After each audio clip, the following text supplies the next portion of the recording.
राधे श्याम। तो चलतु आज से तीन गुण नथिबा व्यक्ति केमिति आचरण करे से विषय आम जानिबा।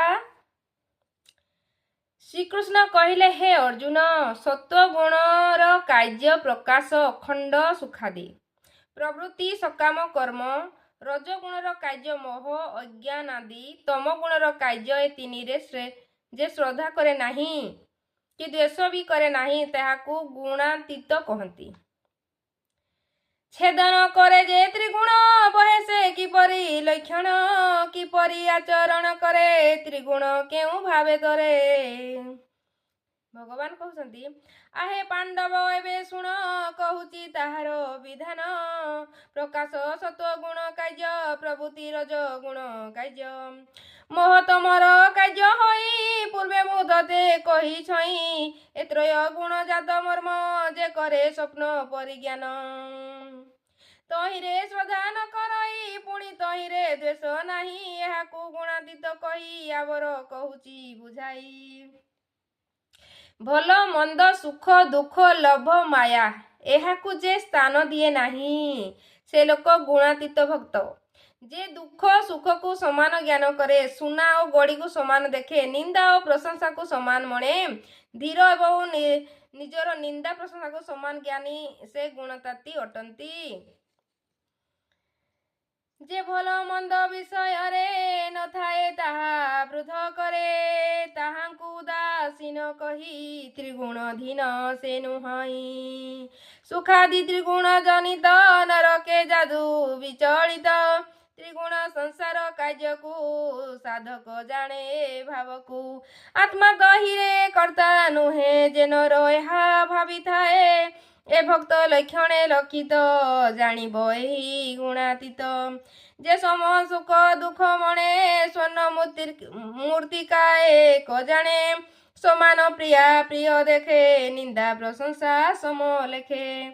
भगवान एठी कहउचंती जे से भल मंद सुख दुख लोभ माया से सबुठी समान ताकू कौन सी लोभ छुई पारे नहीं ताकू राग निंदा अपमान प्रशंसा घृणा किछि भी छुई पारे नहीं से प्रत्येक समय रे समान द्रष्टा भाव रे रही जाए हैला।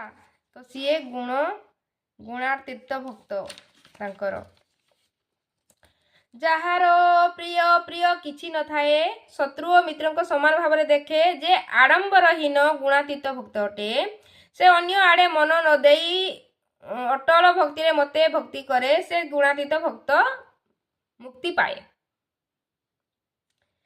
पुणी ताहार बुद्धि स्थिर गुणातीत जे सही नर नाना अपमान एक जार शत्रु मित्र समान तार समस्त आडंबरहीन गुणातीत से नर जान अटई भक्ति रे से नर से बई मोहर पयर त्रिगुण अतिक्रमे सही मुक्तिर भाजन हुई।